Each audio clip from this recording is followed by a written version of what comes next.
Vamos a meternos de lleno en la larguísima y, la verdad, bastante caótica historia de las constituciones en España. Es un viaje que flipas, un péndulo que no para de moverse entre la libertad y la autoridad y que ha ido moldeando el país durante más de 200 años. A ver, 7 constituciones en 150 años. Es que la cifra se las trae, ¿eh? Llama mucho la atención.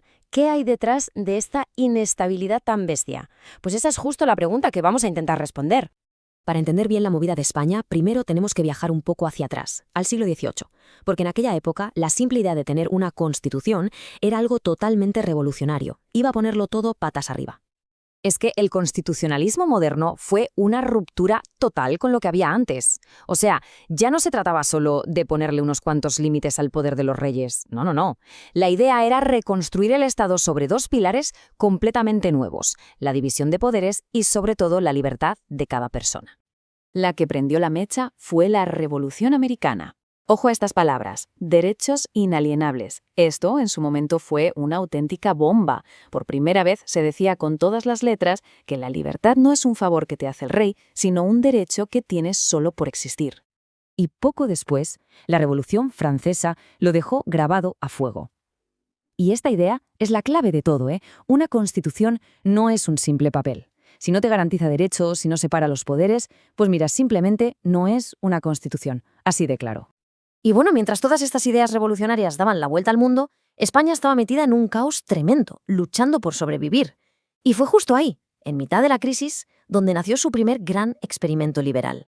En plena Guerra de la Independencia, con el rey ausente y el país invadido, un grupo de diputados liberales se juntó en Cádiz y redactó un texto que se convirtió en un símbolo para toda Europa y América Latina. Para la época era una auténtica pasada. Imaginemos el cambio que suponía. Por primera vez se declaraba que el poder no venía del rey, sino de la nación. Establecía separación de poderes, sufragio universal masculino, derechos fundamentales, pero tenía un pero. Era tan rígida, tan detallada, que era casi imposible de aplicar. Y, por desgracia, su historia fue un visto y no visto. Claro, en cuanto volvió al absolutismo con Fernando VII, se acabó la pepa. Y ahí empezó un siglo XIX que fue una locura. Una lucha sin parar, un péndulo político que iba de un extremo a otro, sin término medio. Y aquí vemos ese péndulo en acción. Es que mirad esta sucesión, es un no parar. Cada vez que un grupo político llegaba al poder, casi siempre a la fuerza, por cierto, lo primero que hacía era borrar la constitución anterior y escribir la suya. El objetivo no era llegar a un acuerdo, no, era ganar y aplastar al contrario. ¿Y por qué esta pelea constante? Pues porque las diferencias eran totales, irreconciliables. Para los progresistas, el poder venía solo de la nación. Para los conservadores, tenía que ser algo compartido entre el rey y el parlamento. Y lo mismo pasaba con los derechos, con la religión. Eran literalmente 2 visiones opuestas de lo que debía ser España. Toda esta inestabilidad crónica del siglo XIX no podía durar para siempre, claro. El siglo XX iba a llevar todas estas tensiones al límite, con unas consecuencias devastadoras para el país. La caída de la monarquía en el 31 abrió la puerta a un nuevo intento de modernizar España de verdad. La Constitución republicana fue un proyecto muy ambicioso, inspirado en los textos más progresistas que había en Europa en ese momento. Las reformas que metió eran radicales para la época.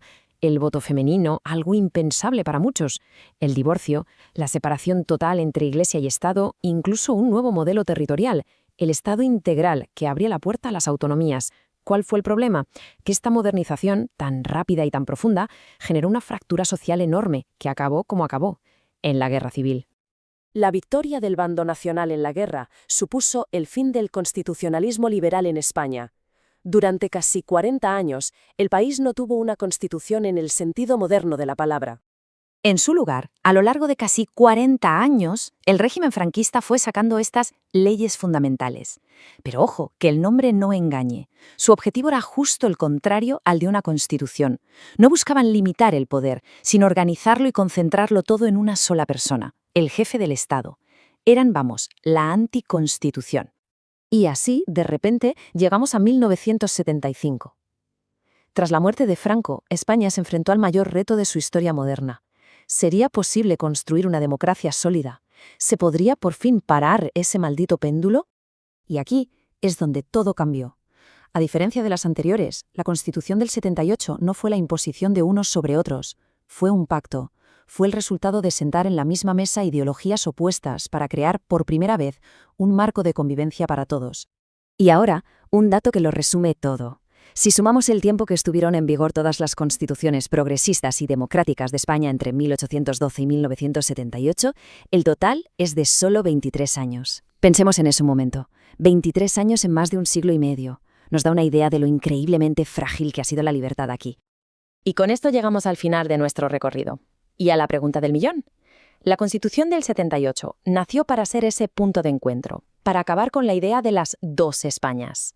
La cuestión que queda en el aire es, casi medio siglo después, ¿sigue vivo ese espíritu de consenso? ¿O el péndulo en realidad nunca ha dejado de oscilar?